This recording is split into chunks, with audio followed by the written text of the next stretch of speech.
Sanggar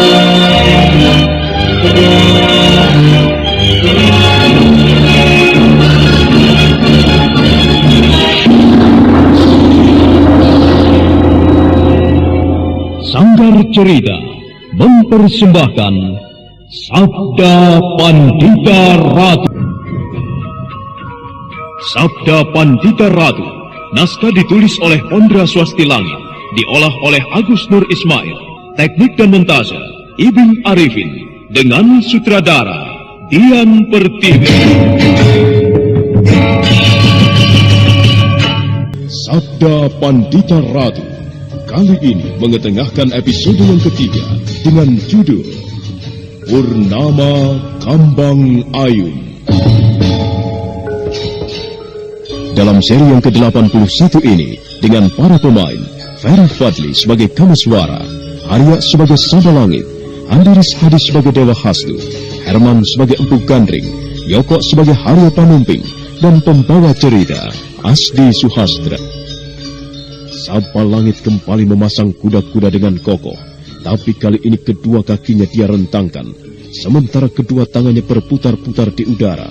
Sebentar kemudian, tiba-tiba saja jari-jari tangan Saba Langit berubah menjadi berwarna hitam. Sejenak Kamaswara terpaku melihat hal itu, tapi setelah itu tubuh Kamaswara melanting ke udara. Dan sesaat kemudian, begitu dia mendaratkan kakinya ke tanah, tiba-tiba saja tubuhnya berubah menjadi 3 orang. Rupanya Kamaswara telah menerapkan ajian Kakang Kawah Hadi Ari-Ari. Bagaimana Kiai Saba Langit? Apakah kau mampu menghadapiku? Sekarang aku telah berubah menjadi 3 orang.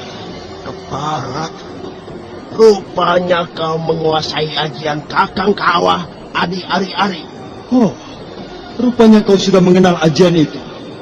Bagus, dengan begitu kau akan segera tahu permainanku. Kau pikir aku takut atau kalah menghadapi ajian seperti itu? Anak muda, bagiku ajian seperti itu tidak punya apa-apa. Tanganku ini, sekarang dia telah berwarna hitam, dan itu artinya ajian wajah taksaka akan segera menghancurkan tubuhmu, anak muda. Jangankan hanya tergores, tersentuh saja oleh tanganku ini, maka racun itu dengan cepat akan menggerogoti kulit tubuhmu. Ayo kita mulai lagi, bocah bau kencur. Saba Langit memang seorang pendekar tua yang keji. Tangannya yang sekarang telah berlumur racun wajah taksaka menyambar-nyambar, seakan-akan tidak memberi kesempatan bagi Kamaswara untuk balas menyerang. Tubuh Kamaswara yang sekarang menjadi 3 nampak berkelip ke sana kemari karena serangan gencar itu.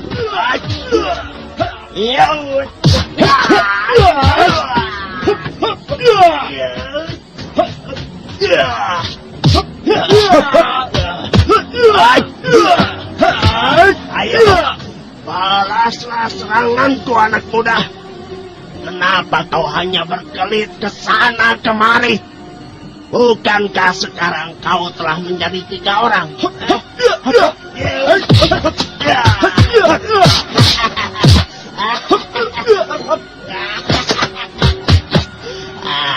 Ternyata kepandaianmu hanya sekian saja. Atau karena kau takut menyentuh tanganku ini? Bagus. Kalau kau memang takut, dengan begitu aku akan dengan mudah mendesakmu sampai kau sama sekali tidak berdaya. Terlalu banyak mulut kau orang tua. Kalau kau memang sanggup melukai tubuhku, ayo lakukanlah. Sejak dari tadi seranganmu sama sekali tidak ada yang berhasil menyentuh kulitku. Apakah itu yang dinamakan hebat?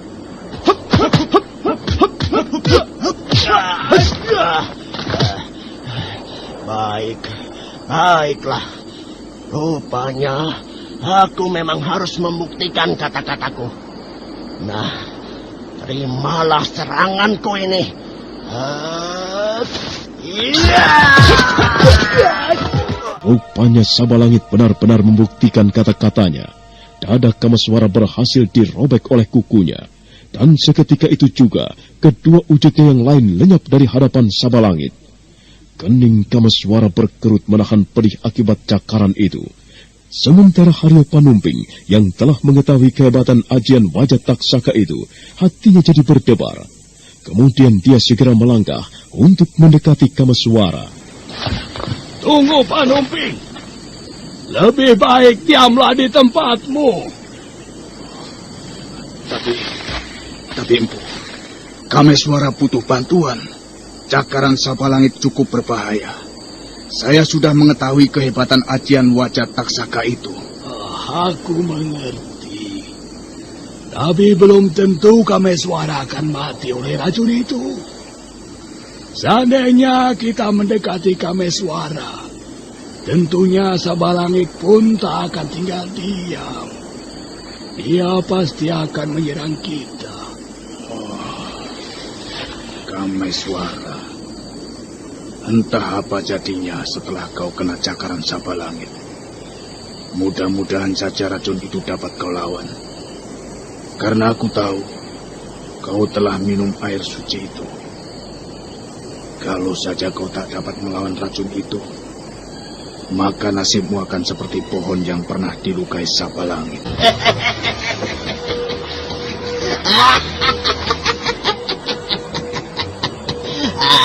Sungguh malang sekali nasibmu, anak muda. Luka akibat cakaran tanganku itu sebentar lagi akan mengantarkan nyawamu ke arah gerbang kematian.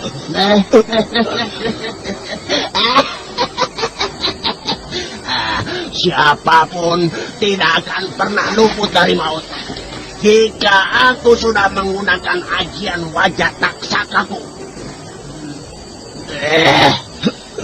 Sekarang kerahkan keris pusaka itu. Kemudian bersiap-siaplah untuk menghirup darahmu. Tubuh Kameswara bergetar hebat menahan pengaruh racun itu. Tapi entah kenapa, tiba-tiba saja Kameswara kembali merasakan hawa panas dari dalam tubuhnya. Dan sebentar kemudian, dia pun sudah bangkit berdiri lagi. Rupanya racun yang bersarang di dadanya dapat dikalahkan oleh kekuatan dari air suci itu. Jangan dulu kau merasa bangga dengan apa yang kau lakukan, Sabalangit. Tidak mungkin. Tidak mungkin kau dapat terhindar dari racun wajah taksakaku. Ajian wajah taksakamu memang mengerikan, Kiai. Tapi bagiku ternyata racun itu tidak berarti apa-apa sama sekali. Bangsat, aku tidak percaya. Kau boleh tidak percaya, karena matamu buta. Seandainya saja kau dapat melihat, maka kau akan terkejut. Karena goresan yang berhasil kau lukai di dadaku lenyap tanpa bekas. Ternyata khasiat air suci yang mengalir di tubuhku benar-benar luar biasa. Kameswara, sudah beberapa kali kau dapat lolos dari maut. Aku rasa sekaranglah saatnya aku keluarkan seluruh ajianku untuk membunuhmu. Keluarkanlah, orang tua bodoh. Dan sekarang pun saatnya aku harus membalas seranganmu. Kameswara mundur beberapa tapak untuk mengambil jarak. Setelah jarak yang diperhitungkannya tepat, dia pun segera menarik napas dalam-dalam. Dan sebentar kemudian, nampak kedua bibirnya bergetar. Sudah saatnya aku harus membalas serangannya dengan menggunakan ajian raga baja. Jagat ganti keblat cacah papat, bakal dadi saksi. Manteping angen-angen, ingsun mantek aji roko bojro, ajur mumur tanpa wondo. Setelah merapal ajian itu, Kameswara segera mengacungkan kedua tangannya ke atas. Dan sebentar kemudian, terlihatlah asap mengepul dari jari-jarinya. Dan setelah itu, Kameswara melesat menerjang Sabalangit. Untung saja Sabalangit segera menghindar. Kalau saja dia tidak menghindar, mungkin tubuhnya sudah hancur seperti bongkahan batu yang diterjang Kameswara. Sabalangit kemudian buru-buru berdiri kembali sambil memasang kuda-kudanya. Untung saja kau menghindar, orang tua keparat. Kalau tidak, maka kau tidak akan merasakan nikmatnya dunia ini. Apakah kau masih tetap bersikeras untuk tetap melawanku? Pantang bagi Sabalangit menghindar begitu saja sebelum segala apa yang diinginkannya berhasil. Jadi kau tetap menginginkan keris pusaka ini dan darahku? Ya, biar bagaimanapun juga, keris pusaka itu harus menjadi milikku. Dan juga darahmu yang telah bercampur air suci itu.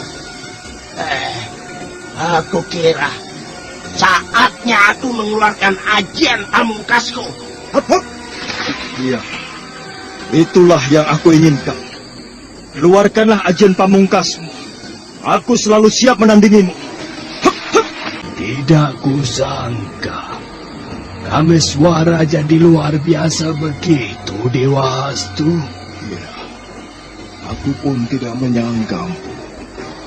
Kurasa semua itu terjadi akibat air suci yang diminumnya.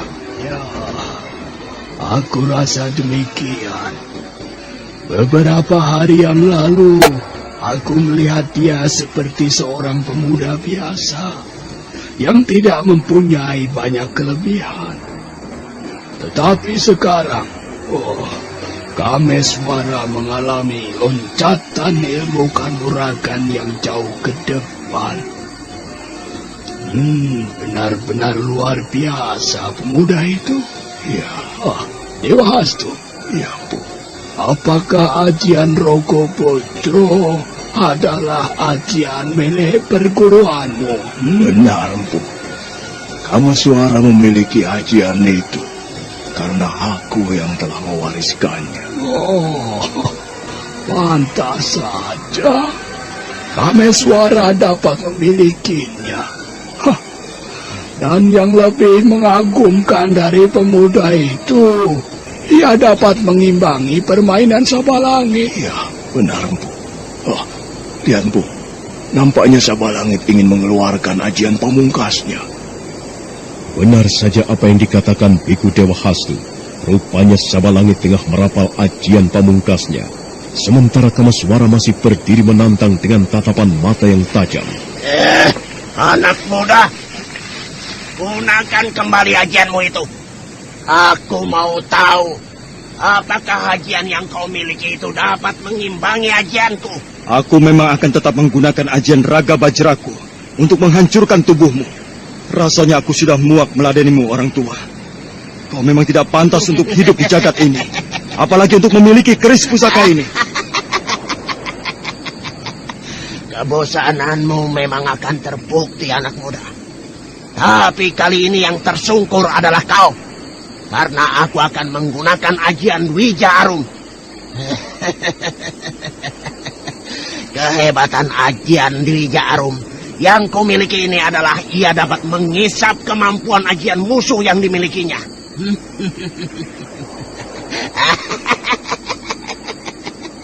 Dan sebentar lagi, seluruh kemampuan yang kau miliki akan kuhisap. Sampai benar-benar kau tidak memiliki apa-apa sama sekali. Kembali suasana menjadi tegang. Dan kembali keduanya saling berhadapan untuk siap-siap menyerang. Perlahan Sabalangit mundur beberapa tindak. Begitu juga dengan Kameswara. Keduanya sekarang saling tatap. Desahan napas tertahan mulai terdengar dari kedua tokoh ini. Dan sebentar kemudian, ledakan keras terdengar dengan hebat akibat benturan tangan dari kedua tokoh ini. Namun anehnya, keduanya tidak terpental. Bahkan sekarang, kedua telapak tangan Kameswara saling tekan dengan kedua telapak tangan Sabalangit. Tubuh keduanya nampak gemetar, dan rupanya... Apakah Kameswara akan mampu menghadapi Sabalangit? Kelihatannya keadaannya sangat mengkhawatirkan. Kita harus membantunya, Empu. Jangan, Pan Lumping. Kita tidak boleh membantunya. Yang sedang terjadi ini adalah perang tanding. Tapi Kameswara pasti kalah menghadapi orang itu, Empu. Belum tentu, Panumping. Kameswara telah minum air suci. Siapa tahu kekuatan air itu dapat membantu daya tahan tubuhnya. Saya benar-benar mencemaskan anak itu.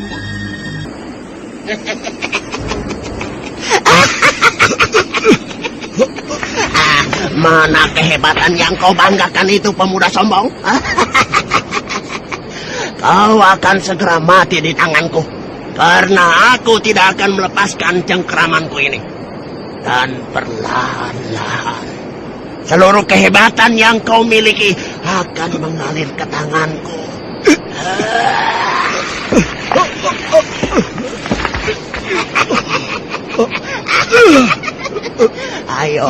Ayo merontalah terus, Kameswara.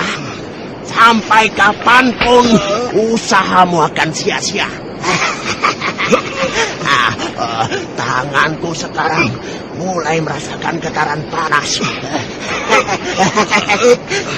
Dan itu artinya sebentar lagi seluruh ilmu yang kau miliki akan berpindah ke tanganku.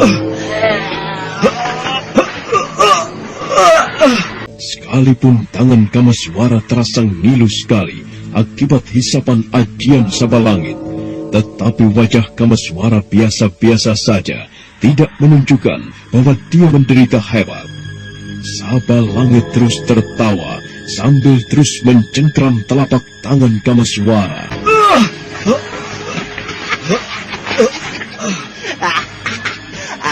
Bagaimana rasanya, anak muda?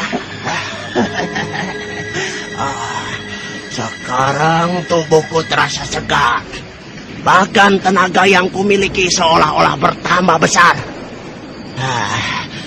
Anak muda, tetaplah bertahan terus sampai nanti seluruh tenaga dan ilmu yang kau miliki berpindah padaku. Merontalah terus untuk melepaskan tanganmu. Semua itu hanya akan sia-sia saja. Sabalangit masih mencengkram tangan Kameswara. Bahkan kali ini cengkramannya semakin kuat. Sementara Kameswara nampak mulai lemah. Dia seakan-akan tak bisa berbuat apa-apa, kecuali hanya bisa menahan rasa ngilu yang terasa di sekujur tubuhnya. Setelah beberapa saat, Kameswara merasakan hal itu. Kemudian dia mencoba untuk meronta. Tapi apa jadi? Sabalangit malah menghentakkan ke tangannya.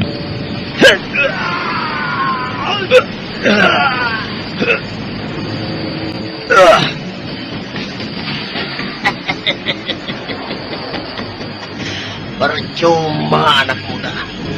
Sekarang kau sudah tidak mempunyai kekuatan lagi.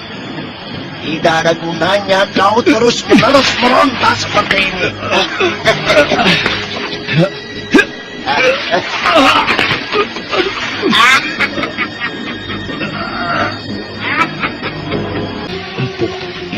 Apakah kita akan membiarkan Kameswara tersiksa seperti itu? Kita harus membantunya, Empu. Sebelum segalanya terlambat. Lihat saja, Kameswara seolah-olah tidak berdaya menghadapinya, Empu. Panumping, Kameswara bukan tidak berdaya, tapi ia justru tengah melawan kekuatan Sabalangit. Sekalipun tenaganya terhisap oleh Sabalangit, tetapi tenaga yang keluar dan mengalir dari dalam tubuh Kameswara tak akan ada habis-habisnya, Panumping. Kalau Kameswara masih mempunyai tenaga dalam yang banyak, kenapa ia kelihatan seperti orang yang tidak berdaya? Empu lihat sendiri. Panumping, sebaiknya kau tenang saja. Lihat saja nanti apa yang akan terjadi. Biar bagaimanapun, kita tidak boleh campur tangan dalam perang tanding ini. Kita harus menghormatinya, Panumping. Empu, apakah dengan menghormati perkelahian ini, lantas kita akan membiarkan Kameswara tewas? Kau lihat sekarang, Panumping. Kameswara kelihatan tengah berusaha untuk bangkit dan melawan kekuatan Sabalangit. Lihatlah baik-baik, Panumping. Sekalipun Sabalangit mampu menghisap tenaga Kameswara, biar bagaimanapun daya tampung tubuhnya ada batasnya.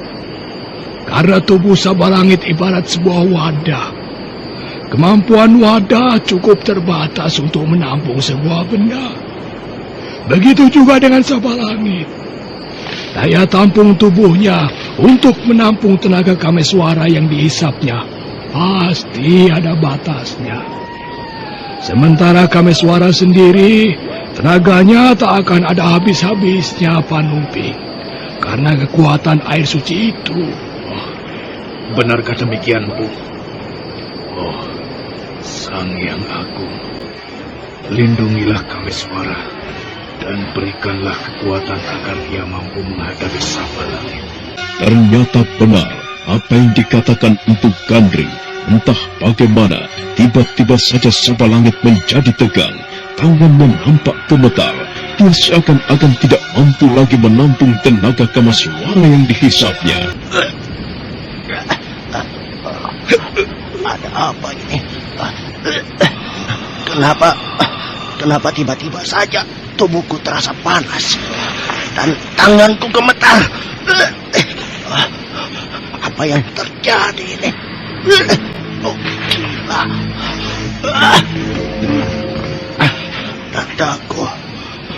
Dadaku sekarang terasa sesak. Seolah-olah ada kekuatan yang menekan paru-paruku. Oh. Apa yang dilakukan anak muda ini?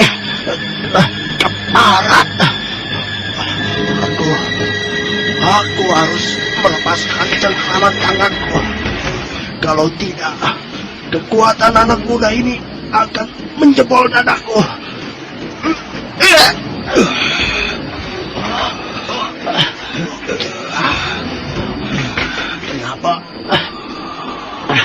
Kenapa tanganku jadi suka dilepaskan?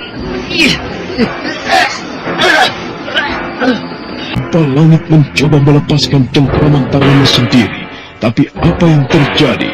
Rupanya tangannya sukar sekali untuk dilepaskan. Kekuatan dua tenaga rupanya jadi saling dorong. Tubuh Kameswara yang semula kelihatan lemah, tiba-tiba saja berangsur-angsur menjadi pulih kembali. Tiba-tiba saja tenagaku jadi pulih kembali. Aneh. Apa yang terjadi sebenarnya ini? Dan kekuatan tenagaku seakan-akan tidak ada habis-habisnya. Sabalangit kelihatan tersiksa sekali. Kalau begitu, inilah saatnya aku harus membalas.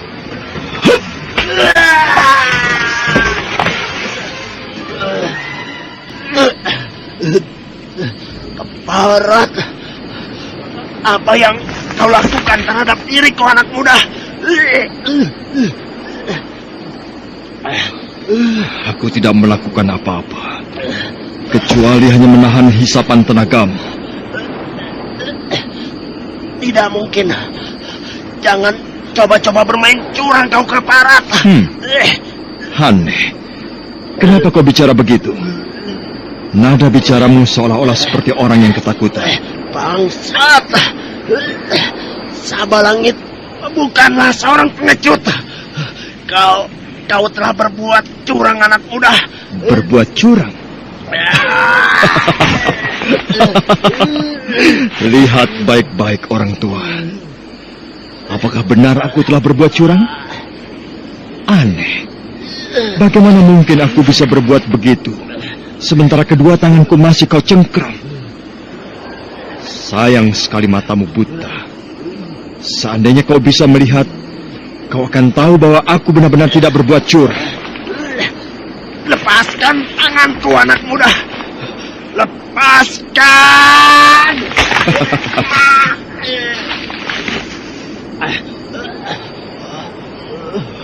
Dadaku terasa sesak sekali. Dan sekujur tubuhku jadi panas luar biasa. Lepaskan tanganku, Kameswara. Hei, kenapa kau berteriak-teriak minta dilepaskan? Bukankah kau yang mencengkram tanganku? Lepaskan saja sendiri. Bangsat, jangan mempermainkan aku, Kameswara. Ya, cepat kau lepaskan tanganku kalau kau ingin selamat. Masih saja kau mau mengancamku. Padahal kau sekarang dalam keadaan tidak berdaya. Kiai Sabalangit, aku tidak akan melepaskan cengkraman ini. Aku mau tahu sampai sejauh mana kau bisa bertahan. Hah! Bukankah tadi pun kau biarkan aku tersiksa? Nah, sekarang rasakanlah bagaimana tersiksanya jika kau diperlakukan seperti itu. Bangsat! Kau Kameswara! Lepaskan jari-jari kau! Aku sesat sekali.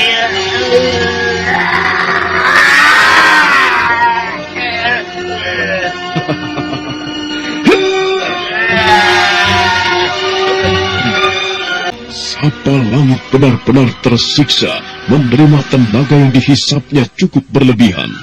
Tubuhnya sampai terguncang-guncang karena berusaha untuk melepaskan cengkramannya sendiri. Sementara orang-orang yang berada di tempat itu kelihatan tercengang melihat apa yang terjadi di hadapannya. Haryo Panumping dan Ki Ageng Pesanggaran yang semula cemas sekarang nampak mulai agak tenang. Sabalangit terus berteriak-teriak sambil meronta-ronta liar. Sementara Kameswara yang melihat hal itu hanya menatapnya dengan tenang. Lepaskan tanganku, Kameswara. Lepaskan Kameswara.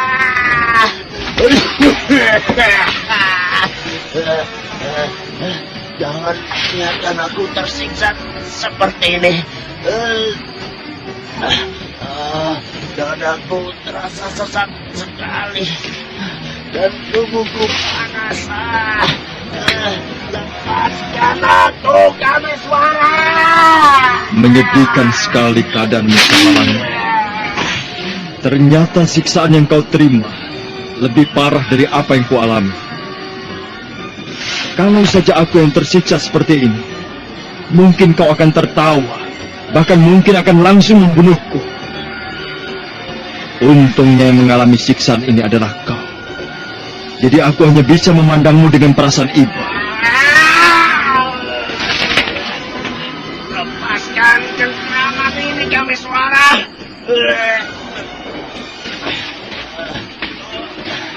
Kau memang hebat. Kau memang seorang pemuda yang luar biasa, Kameswara. Cepatlah kau lepaskan tanganku. Aku tidak kuat lagi menahan sesak nafas ini, Kameswara. Aku merasa tersiksa sekali. Setelah beberapa saat Kameswara membiarkan Sabalangit tersiksa, akhirnya Kameswara pun merasa iba. Kemudian secara diam-diam, dia pun menyalurkan tenaganya ke dalam kedua tangannya. Dan sebentar kemudian, Kameswara pun menghentakkan kedua tangannya. Sabalangit terpental beberapa tombak ke belakang. Sementara Kameswara masih dalam keadaan tegak berdiri. Wajah Sabalangit nampak pucat. Perlahan dia mencoba untuk bangkit. Sementara Kameswara masih tetap memandangnya dengan tatapan tajam. Bagaimana, Kiai Sabalangit? Apakah kau masih penasaran untuk melawanku? Barat kau, Kameswara. Aku tidak terima penghinaan ini. Seharusnya kau berterima kasih padaku, Kiai. Karena aku tidak membunuh. Tapi kenapa justru kau merasa terhina atas kebaikanku tadi? Kebaikan macam apa? Bagiku itu adalah penghinaan. Sebaiknya Sekarang kita bersiap-siap untuk bertarung kembali. Jadi sekarang kau sudah merasa kuat kembali. Lalu apakah sudah kau pikirkan masak-masak untuk bertanding denganku kembali? Kiai Sabalangi, sebaiknya menyingkir saja. Karena aku tahu hasilnya akan percuma. Kau bukan lawanku. Bangsat, jangan banyak mulut.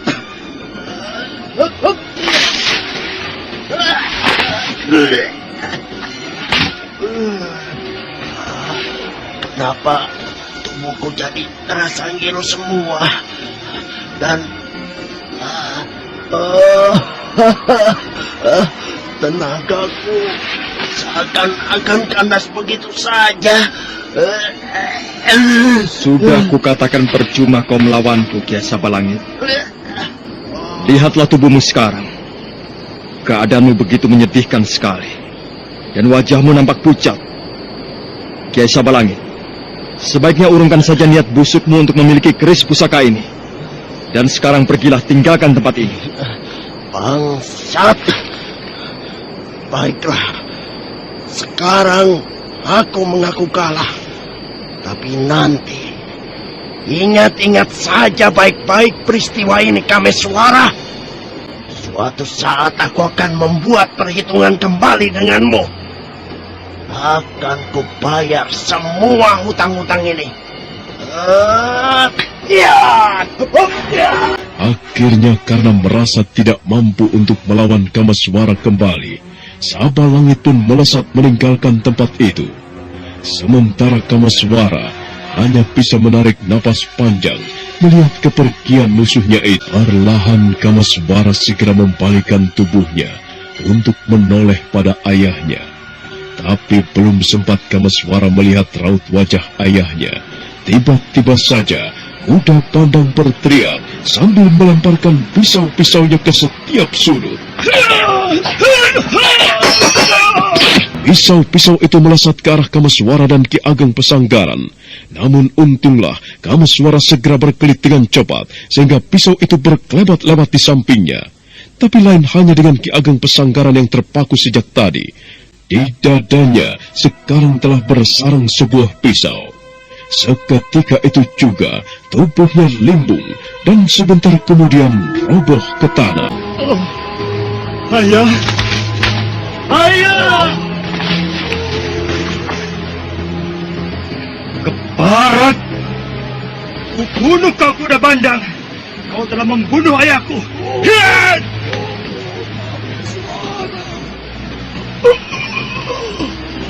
Tahan amarah.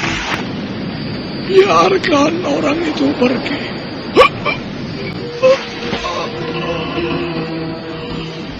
Kau tidak akan sanggup mengejarnya. Ayah!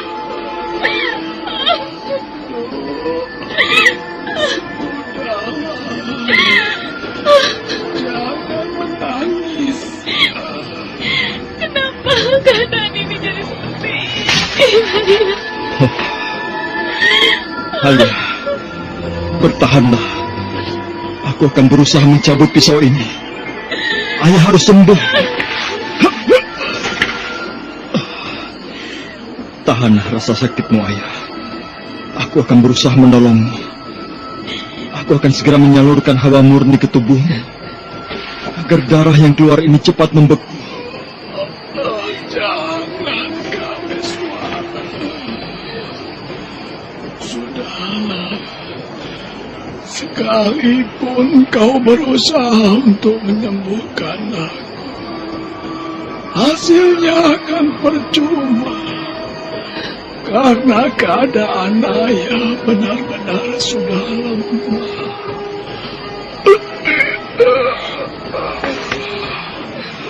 Kau lihat darah yang keluar dari dadaku ini. Cukup banyak, bukan?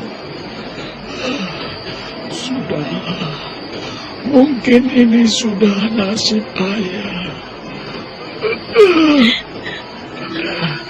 Dan mungkin ini Inilah saatnya ayah harus meninggalkan alam fana ini. Ayah tidak boleh pergi meninggalkan aku. Istri tidak ingin ditinggalkan ayah. Hapuslah air matamu, Dok.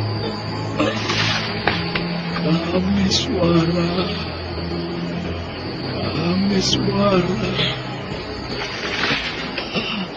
Suruh kakakmu beranjangan kemari. Ada satu yang ingin aku katakan padanya. Iya, ayah. Kakang beranjangan. Kenapa kakang masih diam di situ? Kameswara segera mendekati Mahesa beranjangan kakangnya. Tapi Mahesa beranjangan sendiri seakan-akan tidak peduli dengan adiknya. Bahkan dengan keadaan ayahnya yang dalam keadaan terluka parah sekalipun. Dia masih diam terpaku. Pikirannya seakan-akan melayang ke alam lain. Kakang, apakah kau tidak mendengar kata-kataku? Lihat keadaan ayah. Ia memanggilmu. Ayah butuh kehadiranmu di sisinya. Aku tahu kau sangat membenci ayah setelah mendengar fitnahan dari kuda bandang. Tapi aku harap kau dapat memendam dulu itu semua. Besarkanlah hatimu untuk melihat keadaan ayah.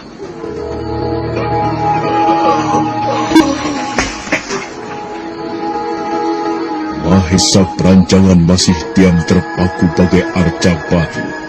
Pikirannya benar-benar melayang jauh. Dan telinganya seakan-akan dia tekan rapat-rapat untuk tidak mendengar tangisan adiknya Kensiri dan juga sapaan Kameswara. Akhirnya dengan sangat kecewa, Kameswara meninggalkan kakangnya sendirian.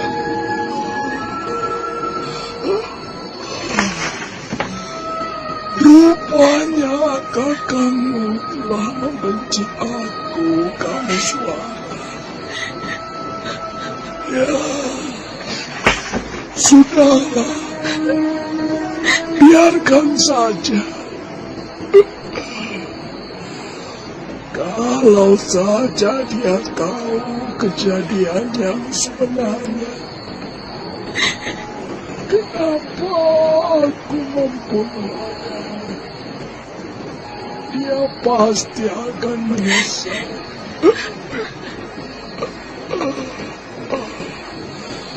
Duk, Kensiwi anakku, jagalah dirimu baik-baik. Tidak. Aku tidak boleh mati, ayah. Aku tidak mau ditinggalkan olehmu. Aku tidak ingin hidup sebatang kara, ayah. Kensiwi anakku, kau tidak sebatang kara. Pamanmu ada, dan juga kakang-kakangmu ada. Hapuslah air matamu, Dok. Ayah tidak bisa berkata apa-apa lagi padamu, kecuali hanya bisa berpesan sedikit. Dekatkanlah dirimu pada yang kuasa. Dengan begitu, kau akan menghadapi cobaan hidup ini dengan tabah.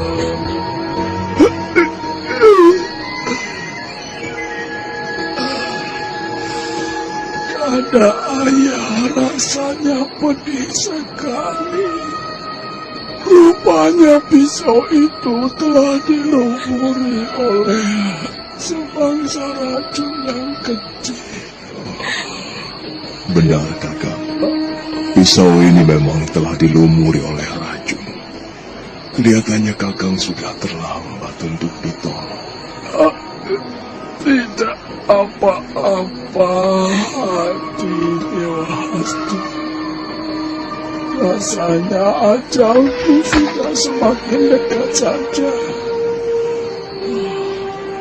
Sayang sekali, kenapa Mahesa Berantangan masih berkeras hati pada saat-saat terakhir begini. Hati Dewa Hastu, tolong kau jaga anakku Kensiwi, dan juga kau Haryo Panumping. Aku akan...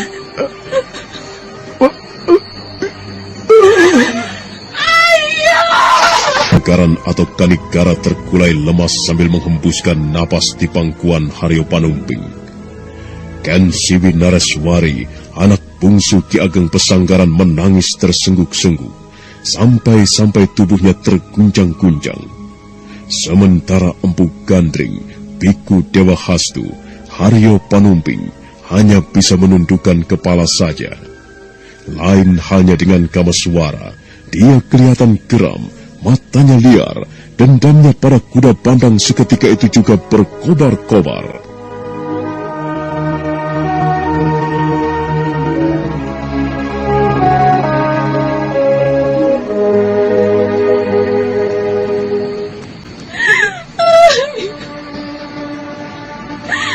Kuda bandang keparat.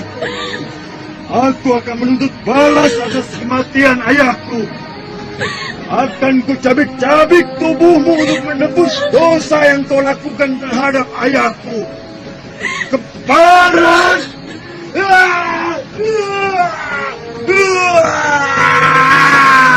Kameswara merasakan kekesalan yang amat dalam. Dia mengamuk ke sana kemari, sampai akhirnya dia diam kembali sambil menatap wajah ayahnya yang telah pucat.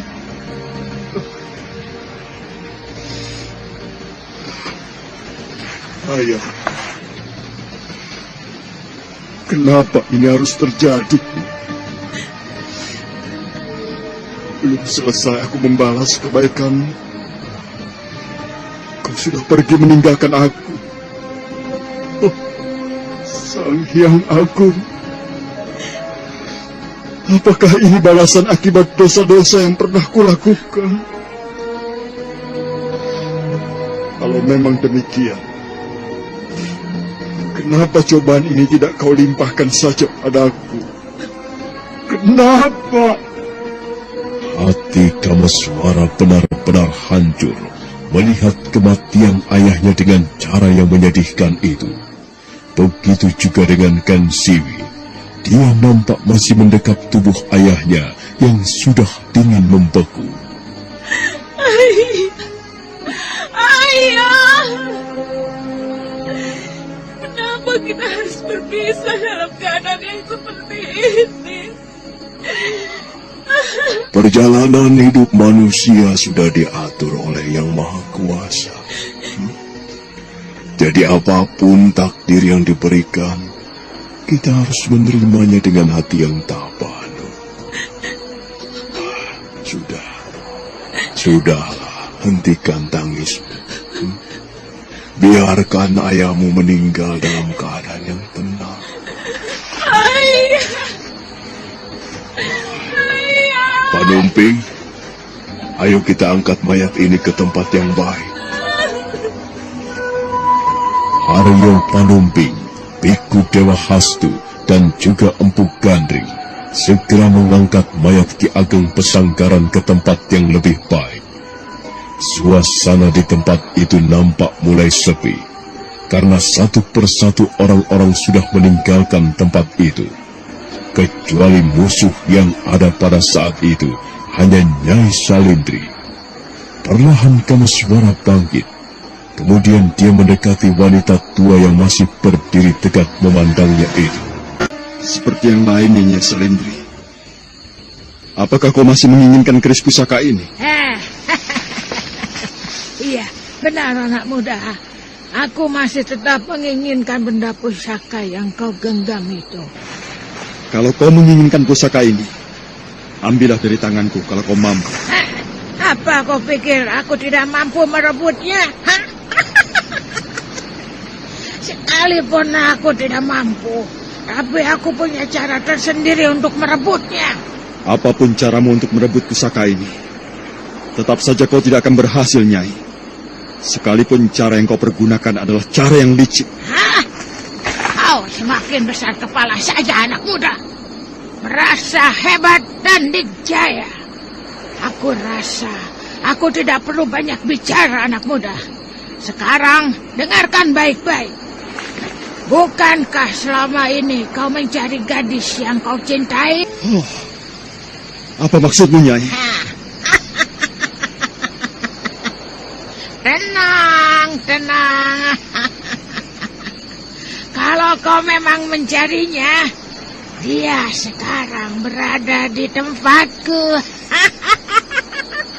Selamat tinggal, anak muda. Nyai Selendri! Kameswara mencoba mengejar, tetapi ternyata Nyai Selendri bergerak begitu cepat. Ia melesat hingga lenyap di balik gelapnya malam. Sesaat Kameswara terpaku, tapi setelah itu dia pun segera melangkah mendekati Mahesa Beranjangan.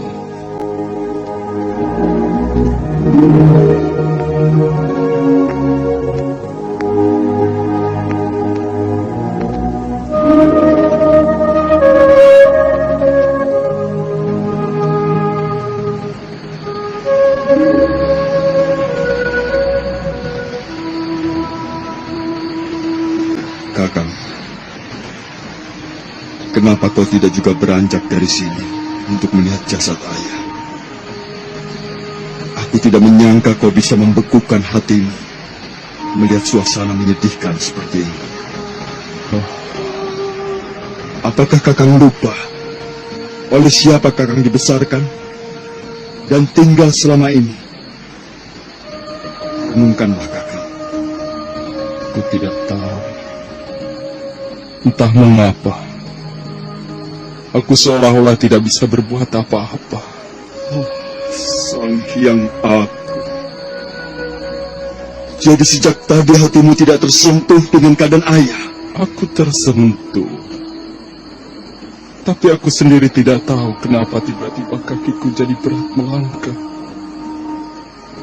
Cerita yang dibeberkan kuda banda benar-benar terasa menyakitkan, Kameswara. Lalu kau percaya dengan cerita yang dibeberkan kuda bandang? Kameswara, bagaimana aku tidak percaya dengan ceritanya? Sementara ayah sama sekali tidak menyangkalnya. Kalau memang ayah tidak melakukan perbuatan terkutuk itu, atau ayah mengaku bahwa aku adalah anak kandungnya, seharusnya ayah bicara dan menyangkalnya bahwa itu semua bohong dan fitnah. Tapi apa, Kameswara?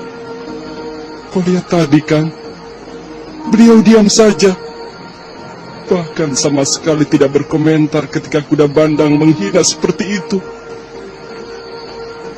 Apakah itu bukan berarti bahwa ayah melakukannya?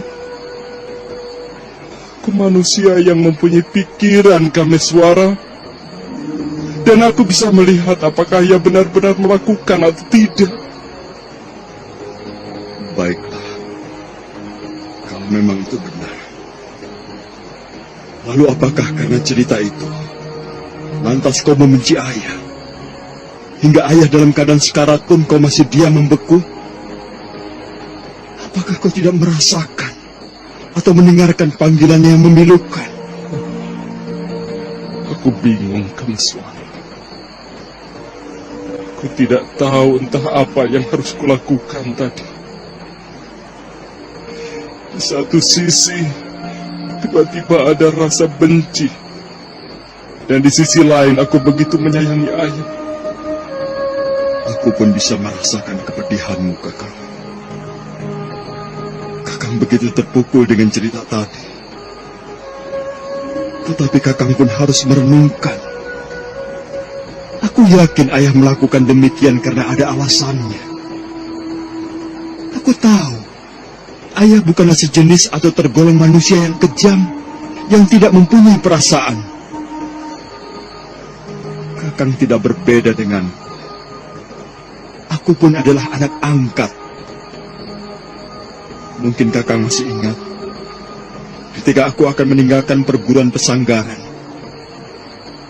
Saat itu hatiku sebenarnya benar-benar kecewa bahwa aku bukan anak kandung ayah. Aku kecewa karena ayah tidak pernah menceritakan hal itu. Tapi aku merenungkannya, Kakang, bahwa semua yang dilakukan ayah ada maksudnya. Aku mencoba untuk mengerti, karena biar bagaimanapun dialah yang merawat kita, yang membesarkan kita, sehingga tahu mana yang baik dan mana yang buruk.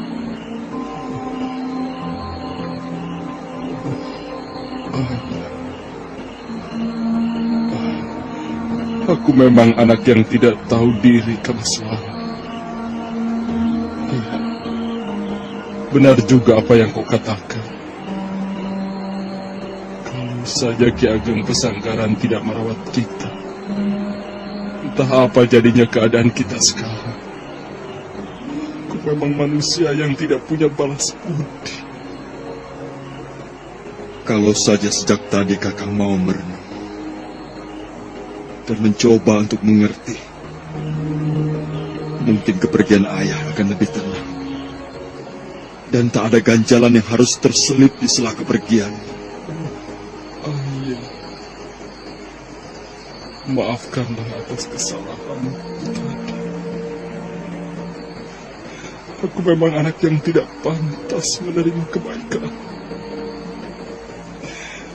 Aku manusia yang tidak mempunyai balas budi. Mahesa Beranjangan kelihatannya mulai menyadari tentang kebaikan ayahnya. Dia kelihatan menyesal sekali atas sikapnya tadi.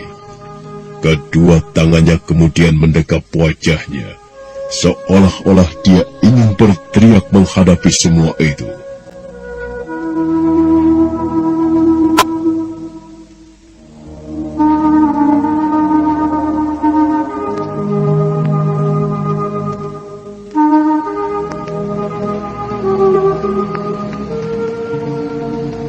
Sudahlah, Kakang.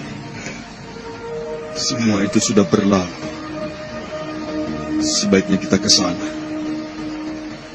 Kita harus menyemayamkan jasad ayah agar ia lebih tenang.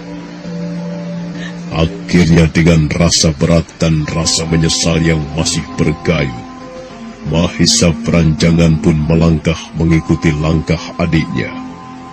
Malam masih membentang, dan sang rembulan mulai bergeser meninggalkan singgasananya. Udara dingin terus mempelit suasana di sekitar tempat itu. Sementara serangga malam tak henti-hentinya bernyanyi. Malam itu juga, Ki Ageng Pesanggaran atau Kanigara disemayamkan. Perlahan jasad yang membeku itu diturunkan ke dalam tanah. Dan sebentar kemudian, Ki Ageng Pesanggaran sudah beristirahat dengan tenang. Haryo Panumping, Empu Gandring, Biku Dewa Hastu, Mahesa Beranjangan, Ken Siwi, dan juga Kameswara semua menundukkan kepala di depan gundukan tanah di mana Ki Ageng Pesanggaran dimakamkan. Mereka semua berdoa, memohon pada Sang Pencipta agar Ki Ageng Pesanggaran mendapatkan ketenangan. Ayah, kenapa harus secepat ini kau pergi? Ayah. Ken Siwi, sudahlah. Sudahlah. Jangan membuat ayahmu tidak tenang. Relakan ayahmu menghadap Yang Maha Kuasa. Saya harus membalas ini semuanya, Paman. Kematian ayah harus dibayar kuda bandang dengan nyawanya. Rasanya tidak adil kalau ia dibiarkan saja. Kensiwi, kau harus ingat apa yang pernah dikatakan ayahmu di saat beliau masih hidup.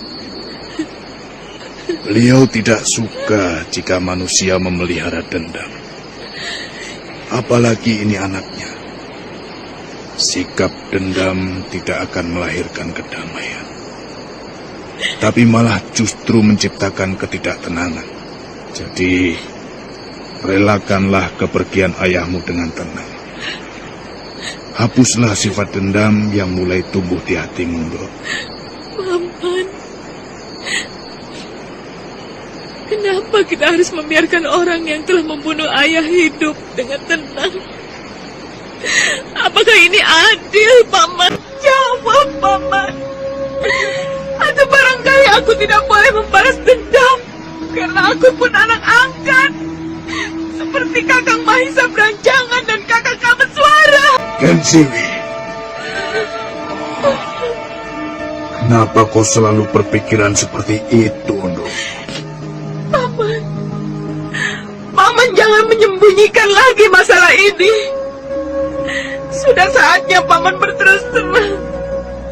Apakah benar aku anak angkat? Aku benar-benar ingin tahu, Paman. Bicaralah terus terang. Kalau memang aku anak angkat, lalu siapa kedua orang tuaku yang sebenarnya, Paman? Kensiwi, Paman memang harus bicara dan bercerita anak siapa kami berdua. Saya pun ingin tahu apa sebenarnya kejadian yang telah menimpa orang tua saya di saat saya masih kecil. Kalau Paman tetap tidak mau menceritakannya, maka hidup kami berdua tak akan pernah tenang. Karena selalu dibayang-bayangi oleh perasaan ingin tahu, Paman. Berceritalah. Paman tidak perlu menutup-nutupi kalau memang Paman tahu kejadian yang sebenarnya. Haryo Panumping terpaku beberapa saat. Dia diam merenung seperti ada ganjalan untuk menceritakan kejadian masa lalu yang pernah dia ketahui. Perlahan Haryo Panumping bangkit dari pusara Ki Ageng Pesanggara. Kemudian dia palingkan tatapannya ke arah di mana air terjun berada. iya, baiklah. Aku akan mencoba menceritakan kejadian yang sebenarnya yang telah menimpa orang tua kalian. Tapi sebelum itu, aku harap kalian dapat menerima cerita ini dengan hati yang terbuka dan jangan lagi timbulkan ganjalan-ganjalan yang akhirnya akan membuat kalian gelisah. Paman, kami berdua akan berusaha menerima kejadian ini.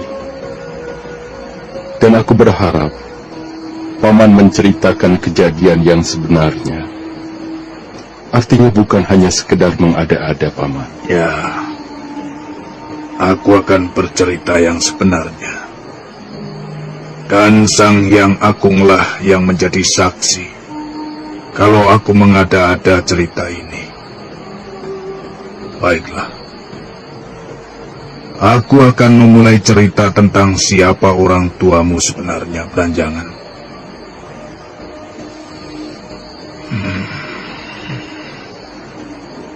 Ayahmu dulu adalah seorang pimpinan gerombolan perampok.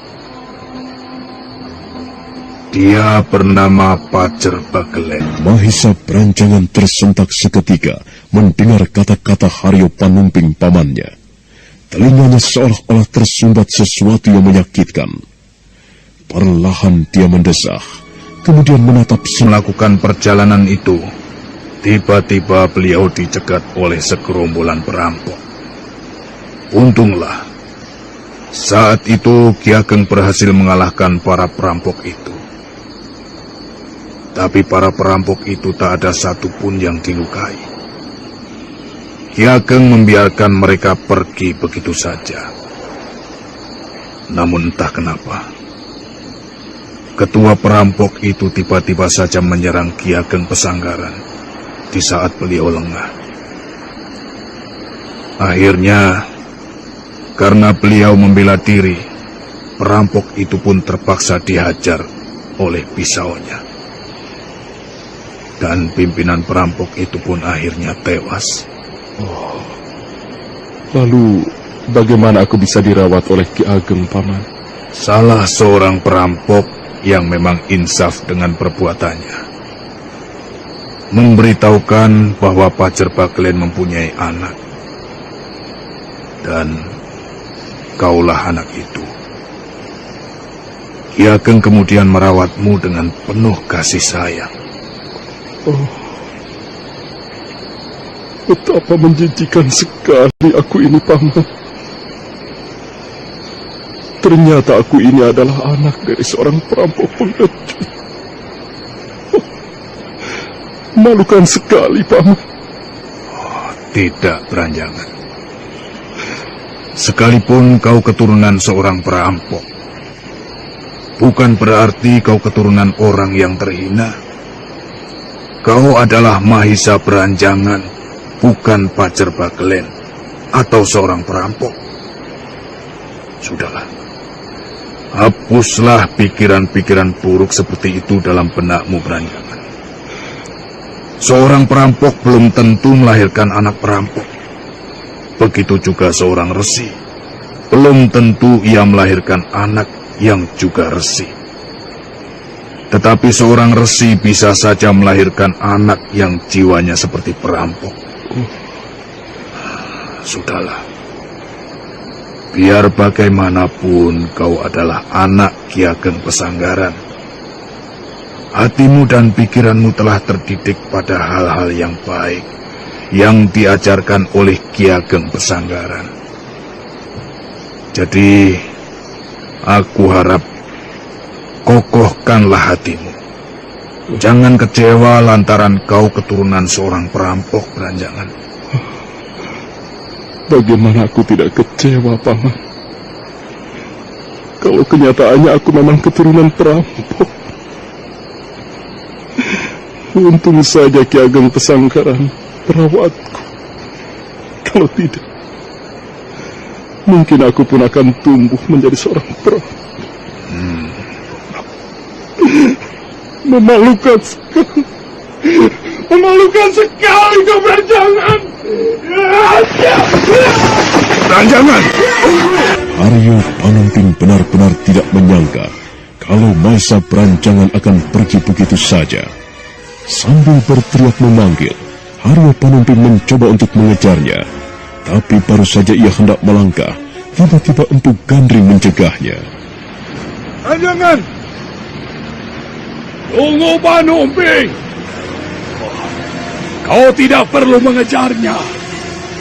Kalau kau tidak keberatan, biarlah aku yang akan menasihatinya. Tapi Empu, anak itu mempunyai hati yang keras. Ia tidak akan mudah dilunakkan begitu saja. Aku mengerti. Tapi biar bagaimana, aku akan mencoba membujuknya agar dia mau menerima kenyataan ini, Panomping. Ya, baiklah. Kalau memang Empu merasa sanggup untuk melunakkan hatinya. Ya, terima kasih, Panomping.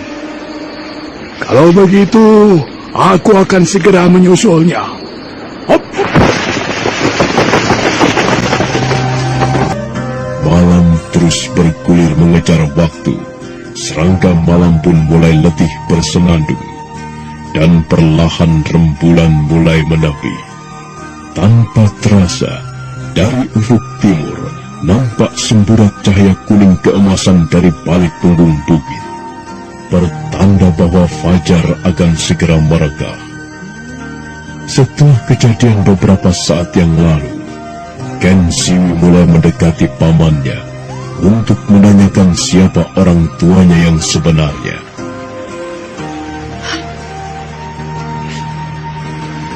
Maaf, Paman.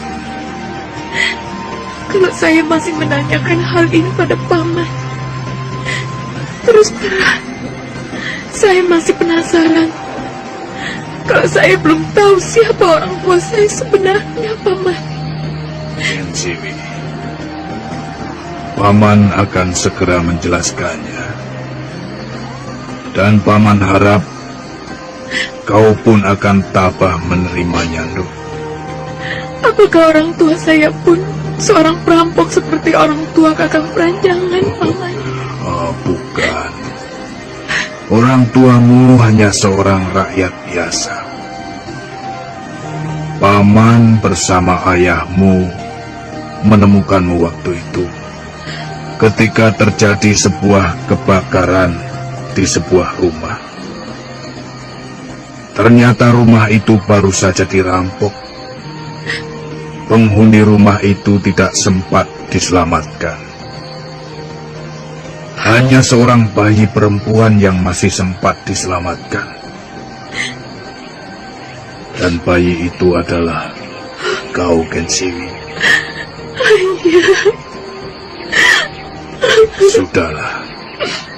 Sudahlah, Kensiwi. Paman rasa tak ada yang perlu disesalkan dan ditangisi. Semuanya sudah berlalu. Terimalah semua ini dengan hati yang tabah, Nuh. Salah. Saat itu saya tidak tahu.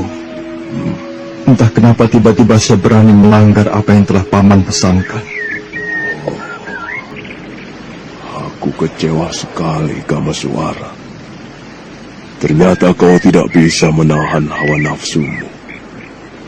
Kau tahu kenapa aku memberikan pantangan pada kalian berdua. Itu semua aku lakukan karena hal seperti ini jangan sampai terjadi. Tapi nyatanya, menyedihkan sekali. Kau telah berani melanggarnya. Sekarang aku mau tahu, kenapa kau berani melanggarnya, Kamaswara? Saya hilaf, Paman. Saya benar-benar tidak menyadari kalau pada saat itu telah melanggar apa yang Paman pesankan. Tapi apakah ini berarti kesalahan saya sepenuhnya? Apa maksudnya kata-katamu itu? Saya merasa bahwa ini bukan kesalahan saya sepenuhnya, Paman. Kenapa selama ini ayah dan Paman menyembunyikan latar belakang saya? Dan ketika saya bertemu dengan Pinaka Swasti Ratu, Paman tidak pernah mengatakan bahwa ia adalah kakakku. Kenapa? Dan apa alasannya? Kau tak akan mengerti apa yang menjadi alasan ayahmu dan juga Paman, Kamaswara. Sekalipun saya mengerti, alasan itu hanya untuk kepentingan pribadi Paman Dewa Hastu dan ayah. Apakah ini bukan berarti kesalahan orang tua yang merawatku? Kamaswara, kau tidak perlu menyalahkan orang tuamu yang sudah tidak ada. Saya sama sekali tidak menyalahkan ayah, Ki Ageng Pesanggaran. Saya hanya ingin agar semua kesalahan ini tidak dilimpahkan sepenuhnya pada saya. Kalau saja saya tahu sebelumnya, mungkin saya tidak akan melakukan hal yang tercela itu, Paman. Sekarang semuanya telah berlalu dan terlanjur. Biar bagaimanapun, saya akan tetap mencari Pinaka Swasti Ratu. Karena sekarang mungkin ia telah hamil. Gila. Aku tidak percaya dengan apa yang telah kau lakukan, Kamaswara. Saya bicara yang sebenarnya, Paman. Saya tidak peduli dengan perbuatan saya. Pinaka bagi saya tetap orang lain. Dia bukan kakak saya. Kamaswara, sadarlah apa yang telah kau ucapkan. Biar bagaimanapun, Pinaka Swasti Ratu adalah kakakmu, darah dagingmu, dan dia sama-sama anak Tumenggung Murti Wandawa atau Sakya Murti. Tidak, Paman. Saya tidak pernah merasa mempunyai ayah yang bernama Sakya Murti atau Tumenggung Murti Wandawa. Dan saya pun tidak pernah merasa mempunyai kakak bernama Pinaka Swasti Ratu. Yang saya ketahui, bahwa Pinaka adalah istri saya. Apapun yang akan terjadi, saya akan tetap mencari Pinaka. Kamaswara. Cukup, Paman. Saya tidak ingin Paman mencegah saya. Saya sudah terlanjur kotor, Paman. Jadi apa salahnya kalau saya langsung saja menyelam di air kotor itu? Biarlah Dewata Agung mengutukku. Biarlah semua orang menghardikku. Aku akan tetap mencari Pinaka. Ia adalah istriku. Aku harus bisa menemukannya. Kameswara!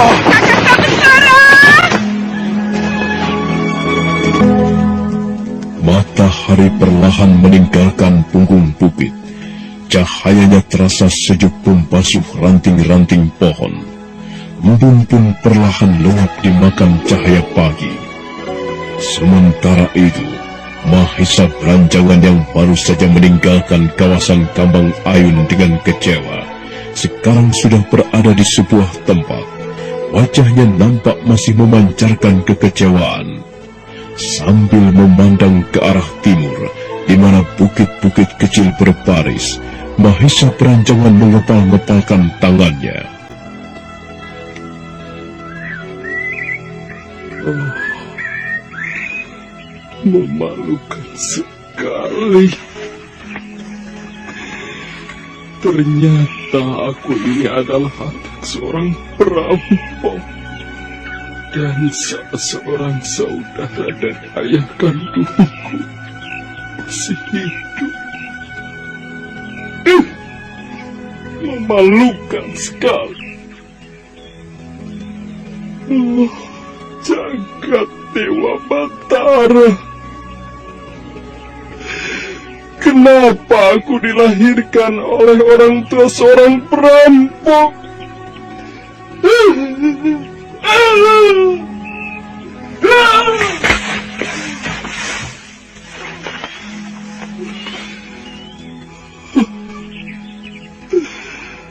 Kenapa tadi ketika ajal ayahku akan tiba,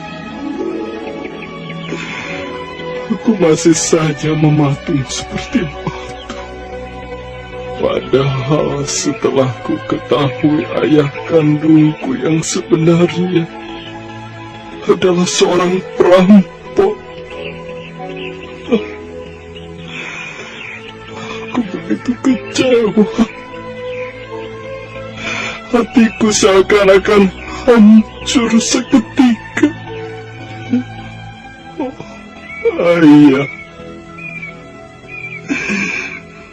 maafkanlah atas perbuatanku tadi.